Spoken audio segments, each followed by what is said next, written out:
I thought it was okay. I could understand the reasons.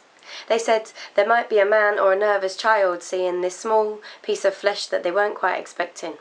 So I whispered and tiptoed with nervous discretion.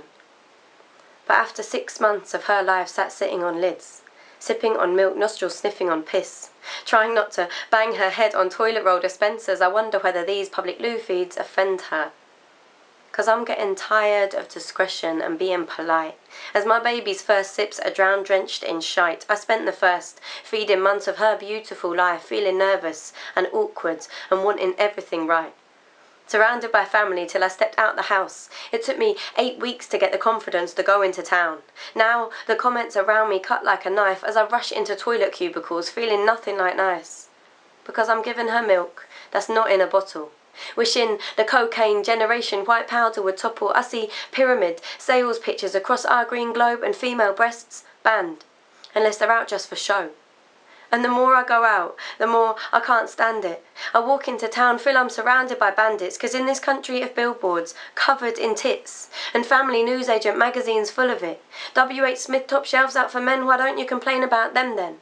In this country of billboards covered in tits, and family newsagent magazines full of it. W.H. Smith top shelves out for men, I'm getting embarrassed in case a small flash of flesh might offend. And I'm not trying to parade it. I don't want to make a show.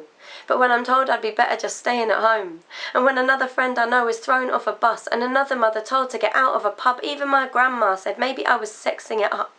And I'm sure the milk makers love all this fuss, all the cussing and worry and looks of disgust as another mother turns from nipples to powder, ashamed or embarrassed by the comments around her, and as I hold her head up and pull my cardi across, and she sips on that liquor made by everyone's God, I think for God's sake Jesus drank it. So did Siddhartha, Muhammad and Moses and both of their fathers, Ganesh and Shiva and Brigid and Buddha, and I'm sure they weren't doing it sniffing on piss as their mothers sat embarrassed on cold toilet lids in a country of billboards covered in tits, in a country of low-cut tops, cleavage and skin, in a country of cloth bags and recycling bins, and as I desperately try to take all of this in, I hold her head up.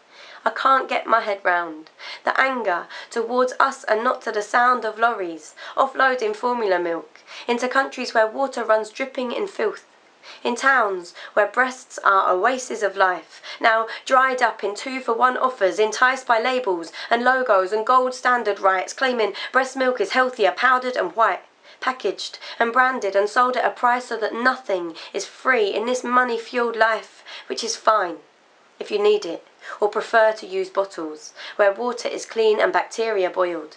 But in towns where they drown in pollution and sewage, bottled kids die, and they knew that they'd do it.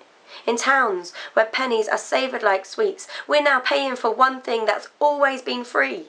In towns empty of hospital beds, babies die, diarrhoea fueled that breast milk would end, so no more will I sit on these cold toilet lids, no matter how embarrassed I feel as she sips.